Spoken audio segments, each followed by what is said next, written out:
दिल्ली में बिल्कुल करप्शन नहीं है। दिल्ली में सरकारी ठेकों के अंदर जितनी करप्शन होती थी वो सब बंद करी है। 49 दिन की सरकार याद करो। पंजाब का एक एक ट्रक ड्राइवर वापस जाके कहता था केजरीवाल ने भ्रष्टाचार खत्म कर दिया। वो आते थे यहाँ पे ट्रैफिक लाइट के ऊपर जो उनको पैसे देने पड़ते थे, कोई पैसा नहीं चलता था। फिर मोदी जी आ गए, मोदी जी ने मेरी एंटी करप्शन ब्रांच छीन ली, मेरी पावर छीन ली। पंजाब फुल स्टेट है।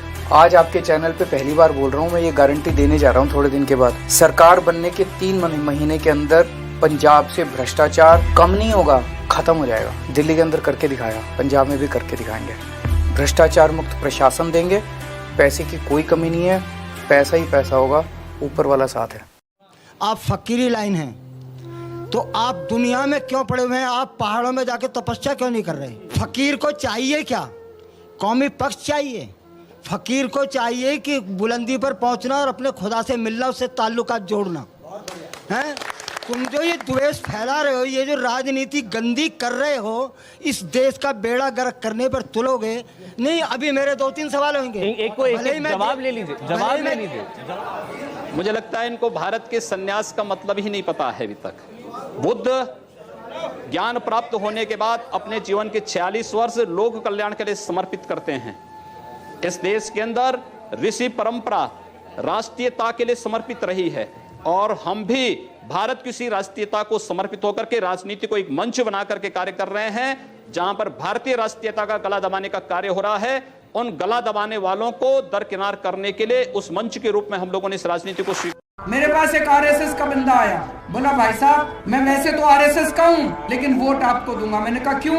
कहता जी मेरा बच्चा सरकारी स्कूल में पढ़ता है, सरकारी स्कूल में बहुत बुरा हाल था, जब से आपकी सरकार आई है अब मेरे को लगता है मैं अपने बेटे को डॉक्टर बनाना चाहता हूँ। हम खानदानी बीजेपी वाले थे और हमने कभी बीजेपी के अलावा किसी को वोट नहीं दिया। अच्छा, ये वोट केजरीवाल को देंगे। ऐसा क्यों? हमारे बच्चे प्राइवेट में नहीं पढ़ सकते, उस आदमी ने हमारे यहाँ के स्कूल जो है प्राइवेट लेवल के बना दिए, तो मैं क्यों ना वोट दूं उसे? और अगर आज उसको वोट नहीं दिया ना, कोई नेता कभी काम नहीं करेगा। आप क्या चाहेंगे, इतिहास आपको कैसे याद रहे? आप में से कोई बता सकता है कि वेद किसने लिखे थे? दुनिया के सबसे पुराने ग्रंथ, और आज भी 5000 10,000 साल के बाद भी दुनिया को रास्ता दिखाने का सामर्थ्य रखते हैं। आपको मालूम है वेद किसने लिखे थे? अगर इतने बड़े रचयिता का नाम हमें मालूम नहीं है, इतिहास में कहीं दर्ज नहीं है, तो मोदी तो क्या है, एक छोटी सी चीज है जी। दिल्ली में हमने सरकारी दफ्तर बंद करते जा रहे हैं। अब आपको सरकारी दफ्तर आने की जरूरत नहीं है। दिल्ली में हमने एक नंबर जारी किया है 1076, उस पर अगर आप फ़ोन करो तो आपसे पूछते हैं कि जी आपको सरकार में क्या काम कराना है, तो आप कहते हो मेरे को राशन कार्ड बनवाना है, तो वहाँ से कहा जाता है कि राशन कार्ड बनवाने के लिए ये कागज़ तैयार कर लो।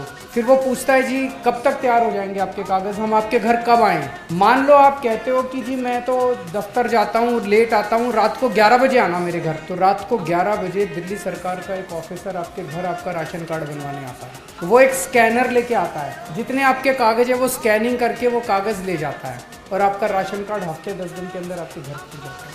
कोई किसी को पैसे देने की ज़रूरत नहीं, कोई किसी को लाइन में लगने की ज़रूरत नहीं, छुट्टी लेने की ज़रूरत नहीं, दलाल के चक्कर काटने की ज़रूरत नहीं। साफ सुथरा सिस्टम है।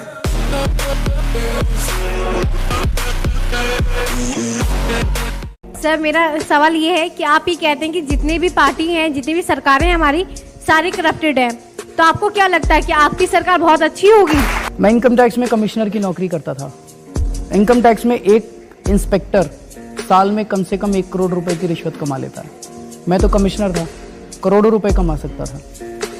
अगर पैसा ही कमाना होता, मेरी कमिश्नर की नौकरी कोई बुरी नहीं थी। अच्छी लाल बत्ती की गाड़ी दे रखी थी सरकार ने, अच्छा बंगला दे रखा। अगर पैसा कमाना होता तो वो नौकरी छोड़ के ये झक मारने की जरूरत नहीं थी।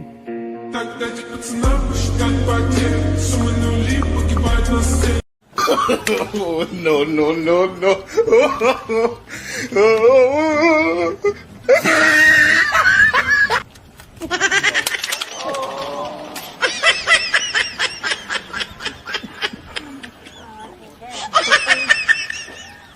प्यारे बच्चों, जो कुछ करना था कर लो, अब्बू आ रहे हैं।